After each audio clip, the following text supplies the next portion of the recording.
చేసుకుంటూ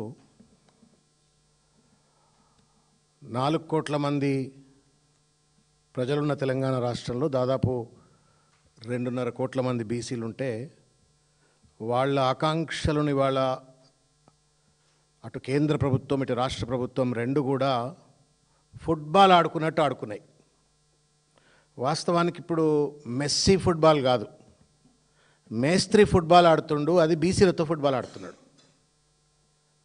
మనకేమో ఉప్పల్ స్టేడియంలో మెస్సీ ఫుట్బాల్ అని చెప్తున్నాడు, వాస్తవానికి రోజు ఫుట్బాలే ఆడుతున్నాడు మేస్త్రి, గుంపు మేస్త్రి.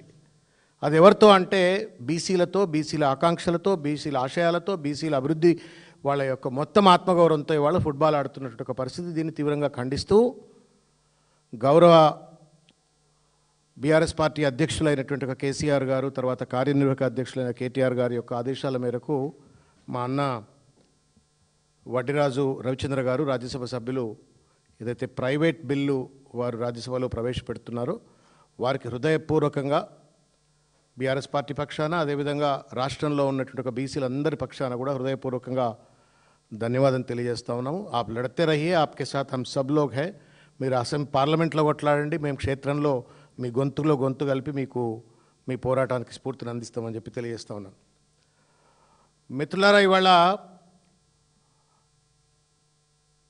కామారెడ్డి బీసీ డిక్లరేషన్ తర్వాత జరిగినటువంటి ఒక ప్రతి పరిణామం కూడా, కామారెడ్డి బీసీ డిక్లరేషన్తో కలుపుకొని జరిగిన ప్రతి పరిణామం కూడా బహుశా భారతదేశంలో స్వాతంత్రం వచ్చిన తర్వాత ఒక జాతిని మొత్తం కూడా గుండుగుత్తగా మూటగట్టి మరీ మోసం చేసినటువంటి ఒక వైనం బహుశా భారతదేశంలో స్వాతంత్రం వచ్చిన తర్వాత ఇంతవరకు జరగనటువంటి ఒక పరిస్థితి కేవలం తెలంగాణ రాష్ట్రంలో, అది కూడా ప్రజాపాలన పేరు మీద అధికారంలోకి వచ్చి బీసీ డిక్లరేషన్ పేరు మీద మొత్తం రాష్ట్రంలో ఉన్న బీసీలను మభ్యపెట్టి అధికారంలోకి వచ్చి తడిగుడ్డబెట్టి గొంతు కోసినటువంటి ఒక పరిస్థితి వాళ్ళ రాష్ట్రంలో కనబడతా ఉంది. చారిత్రాత్మకమైనటువంటి ఒక మోసం ఇది, హిస్టారికల్ ఇంజస్టిస్, హిస్టారికల్ బిట్రేయల్. ఇంత దుర్మార్గమైనటువంటి రీతిలో ఎవరు కూడా చేసి ఉండరు. ఇది రేవంత్ రెడ్డి గారి ప్రభుత్వం, కాంగ్రెస్ ప్రభుత్వం చేసినట్టు ఒక పరిస్థితి. నేను రేవంత్ రెడ్డి గారు, ఈ క్యాబినెట్, ఈ ప్రభుత్వం అంతా కూడా ప్రజా కోర్టులో శిక్షార్హులు, కర్రు గాల్చి వాత పెట్టాల్సిన ఒక సమయం ఆసన్నమైంది. ఒకవేళ ఇవాళ గనక 42% రిజర్వేషన్లు ఇవ్వట్లేరు అని చెప్పని సాయి ఈశ్వరాచారి ఆత్మహత్య చేసుకోవడానికి సంసిద్ధమైనటువంటి ఒక మన జాతి కోసం సంసిద్ధమైతే, కనీసం ఓటు రూపంలోనో లేకపోతే మాట రూపంలోనో కర్రుగాల్చి బీసీలు గనక ఈ ప్రభుత్వానికి వాత పెట్టకపోయినట్టయితే ఈ ప్రభుత్వం చేస్తున్నటువంటి మోసానికి, అన్యాయానికి పరోక్షంగా మనం కూడా మద్దతు తెలిపిన వాళ్ళం అవుతామనేటువంటి విషయాన్ని తెలంగాణ రాష్ట్రంలో ఉన్నటువంటి ఒక బీసీ బిడ్డలు, సబ్బండ వర్గాలు తెలుసుకోవాల్సిన అవసరం ఉంది అని చెప్పి నేను విజ్ఞప్తి చేస్తూ ఉన్నాను. మిత్రులారా, ఒక్క మాట 2 మాటల బీసీ డిక్లరేషన్లో 6 నెలల్లోనే రిజర్వేషన్లు పెంచేస్తామన్నారు, 42% రిజర్వేషన్లు ఇస్తామన్నారు. అది కూడా వర్గీకరణతో, ఉపవర్గీకరణతో కూడుకొని అని చెప్పని చిన్న చిన్న కులాలకు సైతం, నొమాడిక్ ట్రైబ్స్, ఎన్డీటీ కులాలకు సంబంధించిన వాళ్ళకు కావచ్చు, ఎంబీసీలకు కావచ్చు, బీసీలకు కావచ్చు, అందరికీ సమతుల్యమైన సామాజిక న్యాయం కలిగేటువంటి రిజర్వేషన్లు ఇస్తా అని చెప్పని వాగ్దానం చేసిండు. నోట్ల మన్ను కొట్టిండు, తడిబిడ్డ కొట్టి గొంతు కొట్టిండు. నేను అడుగుతా ఉన్నా రేవంత్ రెడ్డిని, నీ మీద ఓటుకు నోటు కేసు ఉంటేనో, నీ ప్రభుత్వం చేస్తున్నటువంటి ఒక అడ్డమైన దొడ్డిదారి పనులను కాపాడుకోవడం కోసం సుప్రీంకోర్టులో సిబిల్ నుండి మొదలుకుంటే అభిషేక్ సింఘ్వి, సాల్వేలు, పీల్వేలు ఎవడెవడో పట్టుకొచ్చి నువ్వు ఇవాళ నువ్వు చేస్తున్న దాష్టికాలను, దుర్మార్గాలను, అవినీతి దుర్మార్గాలన్నీ కాపాడుకోవడం కోసం కోర్టులను మభ్యపెట్టేటువంటి రీతిలో పెద్ద పెద్ద అడ్వకేట్లను పెట్టినప్పుడు బీసీల హక్కులను కాపాడడం కోసం ఎందుకు అడ్వకేట్లను పెట్టలేవు నువ్వు? ఇలా జీవో 9 బిల్లులు పెండింగ్లో ఉండగా ఆర్డినెన్స్ తెచ్చినావు, ఆర్డినెన్స్ పెండింగ్లో ఉండగా మళ్ళీ గజెట్లు పట్టుకొచ్చినావు, బిల్లులు పట్టుకొచ్చినావు, తమాషాలు ఆడినావు. Finally you brought in GO 9 with 42% reservation. ఏ కారణం చేత జీవో 9కి సంబంధించిన అంశం డిసెంబర్ 21వ తారీఖు నాడు, అంటే కరెక్ట్ వారం రోజులు అన్న, ఇప్పటికీ ఇక్కడ నుండి ఒక వారం రోజుల్లో హైకోర్టులో జీవో 9 మీద కేసు పెండింగ్లో ఉంది, ఫైనల్ హియరింగ్ ఉంది. ఆ ఫైనల్ హియరింగ్ డేట్ వచ్చిన తర్వాత అభిషేక్ సింఘ్వి లాంటి వాళ్ళు ఈ జీవో 9 నిలబెడతా అని చెప్పని కోర్టులో ఆర్గ్యుమెంట్స్ ప్రవేశపెట్టిన తర్వాత పొలోమని చెప్పని నోట్ల మన్ను పోస్తూ, ఇవాళ బీసీల నోట్ల మన్ను పోస్తూ జీవో 46 పట్టుకొచ్చి పాత రిజర్వేషన్ల ప్రకారమే ఎన్నికలు పెట్టిండు. ఏం చేయాలా ఒక్కసారి సబ్బండ కులాలకు చెందినట్టుగా బీసీ బిడ్డలు ఒక్కసారి ఆలోచించండి. ఆయన కేసుల కోసం పెద్ద అడ్వకేట్లను పెట్టుకుంటాడు.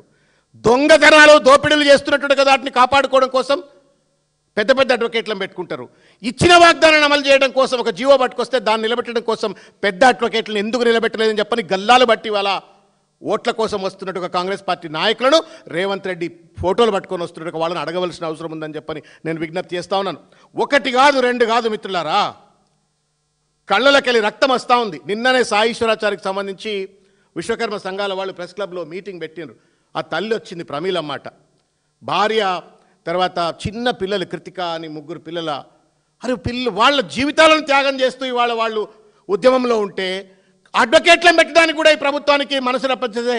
మెస్సీతో ఆటలాడడానికి 100 కోట్లు ఖర్చు పెడతాడు, అందాల పోటీలకు 200 కోట్లు ఖర్చు పెడతాడు, ఒక ఫ్రాడ్ సిటీలో తెలంగాణ రైజింగ్ అని చెప్పని డ్రామా ఆడటానికి 150 కోట్లు ఖర్చు పెడతాడు. 4-5 కోట్లు పెట్టి మంచి అడ్వకేట్లను పెట్టి బీసీలకు రిజర్వేషన్లు కాపాడలేకపోయిందా? జీవో 9 కాపాడలేకపోయిందా? ఇది మోసం కాదా? ఇది దగా కాదా? ఇది కుట్ర కాదా? ఇది నయవంచన కాదా? మనం చేవదొచ్చిన వాళ్ళు లెక్క, బానిసల లెక్క ప్రభుత్వం మోసం చేస్తూ ఉంటే ఫ్యూడలిస్ట్ మనస్తత్వంతో మనం ఇంకా కూడా భజన పరువు లెక్క ఉందామా? ఒక్కసారి వాళ్ళ రాష్ట్రంలో ఉన్న బీసీ బిడ్డలు ఆలోచించాలని చెప్పని నేను చేతులెత్తి నమస్కారం చేసి కోరుతా ఉన్నాను.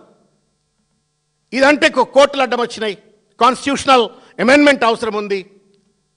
మరి బీసీ సప్లాన్ ప్రవేశపెట్టడానికి ఏం ఏం ఏం ఏం ఏం అడ్డం వచ్చింది చెప్పండి? ఏమడ్డం వచ్చింది బీసీ సప్లాన్ ప్రవేశపెట్టడానికి? ఎవడొద్దన్నాడు? ఎంబీసీలకు సపరేట్ వెల్ఫేర్ మినిస్ట్రీ పెట్టడానికి ఎవడొద్దన్నాడు? నువ్వు ఇచ్చిన వాగ్దానమే కదా. 20,000 కోట్ల రూపాయలు ప్రతి సంవత్సరం ఖర్చు పెడతా ఉన్నావు.